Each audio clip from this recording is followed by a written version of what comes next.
This is Jarrod Horak, and in this video, I'll discuss the possibility of a wet track for the Belmont Stakes. Now, they completed the first 2 days of the Belmont Stakes Festival at Saratoga. Let's look at my full card highlights for June 5th. I shared my highlights for June 4th yesterday. Now, for the full card highlights, I had a chalky winner in the third race with the trifecta. In the fifth race, I had a nice 7-2 tough choice winner with the exacta there, paying $33.80.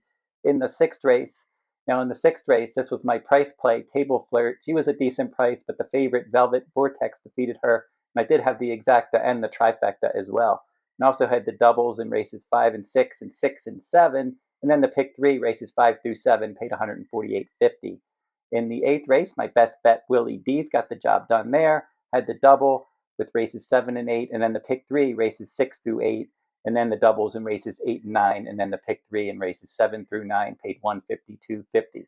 So a decent day on that full card for Thursday, and I got full cards coming up for the next 3 days at Saratoga as well.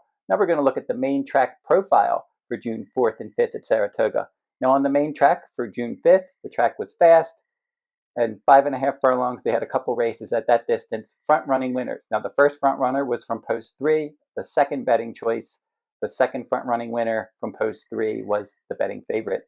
And then at 1 mile, a front-running winner from post 6, the favorite again, and then a mile and an eighth, a front-running winner from post 2 was the betting favorite. Now on June 4th, I mentioned that yesterday in the video, but we'll go back through it again. 4 dirt races there, 2 at 7 furlongs and 2 at 9 furlongs. 7 furlongs, the first race on Wednesday on that main track, front-running winner there. The second 7 furlong race, a favorite, stalking from the outside in third. And then the 2 mile and an eighth races, we had a stalker from second, wearing down the front runner, and then a 9-1 front running winner at a mile and an eighth in the other main track race on Wednesday. So June 4th and 5th, we've had 8 races on the main track at Saratoga with 6 front running winners, 1 horse stalked from second and 1 horse stalked from third.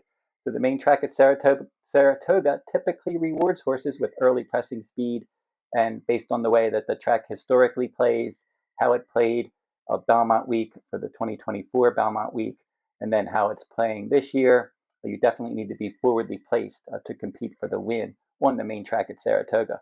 Now, I did get burned last year with that track profile. I went with Sierra Leone. I thought that there was a good amount of pace in the Belmont Stakes. I thought the pace would be fast and he would benefit from the race shape. But the track profile and race shape definitely did him in last year, and he ended up rallying to finish third. So closers can still do well, and if the pace falls apart, maybe they can get there. But if it's not going to be a super fast pace and the track is speed favoring, closers could be in trouble. And that's exactly why I downgraded the chances of Kentucky Derby winner Sovereignty this year based on that main track, is how that main track is playing. Now the track profile could change in the coming days. There's a chance of rain on Friday and Saturday at Saratoga. There's a 50% chance of rain showers at Saratoga on Friday and a 40% chance of rain on Saturday.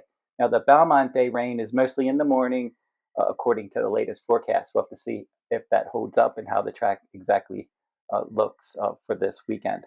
Now, just like I did in the Derby and Preakness, we're going to look at the Brisnet wet track stats. But before I do that, let's look at the records of the horses on a wet track.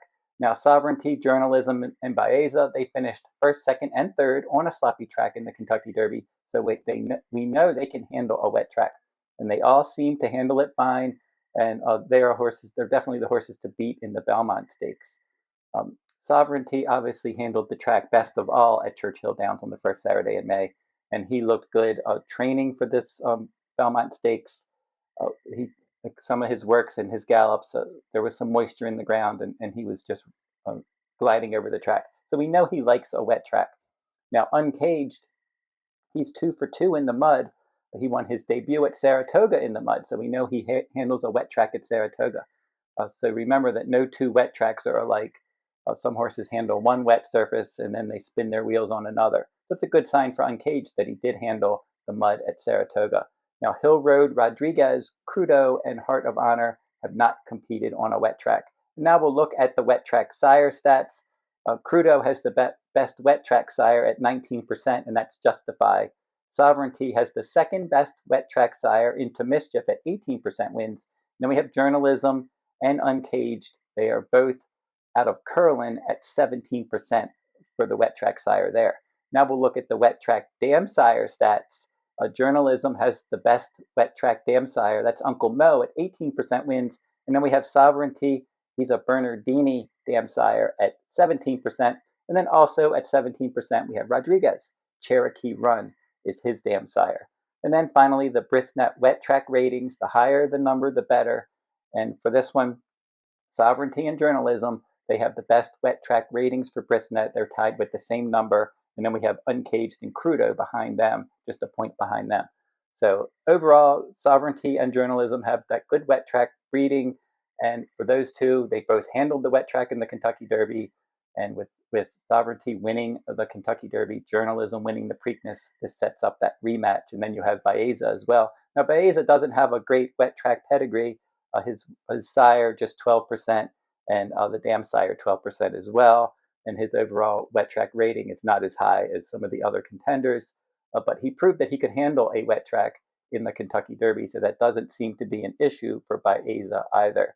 Now, the final piece of the puzzle for the wet track is going to be the track profile. How that main track is playing at Saratoga is going to be vital to the chances of these horses. Now, a horse could be bred for a wet track. They could have proven form over a wet track. But if they are a closer and the track is speed favoring, they're more likely to finish underneath. And you see that happen a lot. And we'll have to see if that does happen to Sovereignty this year or if the track profile changes in the coming days. Now, the top three Derby finishers, they're definitely still the ones to beat on a wet track based on that good wet track form they showed in the Derby, and then also their pedigrees, especially for Sovereignty and Journalism. Now, if the track favors forwardly placed runners, Baeza and Journalism would have the edge over Sovereignty because they drew those outer posts. They're in comfortable outer posts, and both of those horses have more positional speed than Sovereignty. Now, Journalism has been closing lately, but earlier in his career, when he had some more comfortable trips, which he did not have in his last three starts, he was closer to the pace. And Michael McCarthy wanted him closer to the pace in the Kentucky Derby, but with Citizen Bull from the inside post, he came out, bothered the horses to his outside, and it caused Journalism to be further back than they wanted him to be that day. And then in the Preakness, he had that inner draw. It didn't run well or in the early going, and then he was able to bully his way through and get the job done late. But for Journalism, they want him to be more forwardly placed. Same with Baeza. And Baeza in the Kentucky Derby, he was out in post 19, and they really didn't have much of a chance to get him forwardly placed. He was more forwardly placed in his California races. And I would expect Baeza and Journalism to be much closer to the pace this time. And then Sovereignty is going to be rallying from off the pace. And if the track is drying out and tiring, a horse like Sovereignty would have a good chance to duplicate his Derby run. But based on the way the track's playing right now, Sovereignty could be up against it. Now, if the track favors front end speed and we keep seeing all these front runners winning, Rodriguez could just skip over the wet surface and forget the stop. So we'll have to see how that plays out. If Rodriguez does come back, horses like Journalism and Baeza would get first run, and then Sovereignty would try to run on late. Now, they will be conducting 3 more live racing days at Saratoga for Belmont Week, June 6th through 8th. And I'll be covering all of those Belmont Week full cards, including Belmont Stakes Day on Saturday, June 7th. And you can purchase individual full cards or weekly and weekend packages. And I have completed my June 6th Friday card, 14 races, and the Belmont Stakes Day card, 14 races. So those 2 full cards are complete and ready to purchase, and I'm still working on my Sunday, June 8th card at Saratoga. And you can find my full cards at therunawayhorse.com on my shop page, and I will add a link to the Runaway Horse shop page in the video description below. I've been covering full cards online for many years, since the late 1990s. I've been doing these Triple Crown Series full cards for many years with a lot of success over the years. 8 of the last 11 Belmont Stakes, I've had winning tickets for the Kentucky Derby this year. Had Sovereignty, a suggested win wager with the exacta and the trifecta, a little less than $1,000 profit there. And then for the Preakness Stakes, Journalism was my top choice. I suggested a win wager and also had my suggested trifecta and superfecta come in with more than $450 in profit there. So after the first 2 Triple Crown races this year, I'm up over $1,400 with my suggested wagers heading into the Belmont Stakes. Let's see if we can get another winner in the Belmont Stakes. And stay tuned for more Saratoga video coverage in the coming days on my channel. I'm going to be doing another probably handicapping video. I'm going to have these Santa Anita short videos where each day Santa Anita runs. I give out a horse of the day video. I shot my one for Friday. have my summertime oaks I'm going to be doing for Saturday. So check those out on my channel as well. And then I'm going to have another Santa Anita Horse of the Day video on Sunday, June 8th this week. So like, comment, and share these videos if you like them. Subscribe to my channel as well. It's free to subscribe. And until I see you next time, good luck at the races.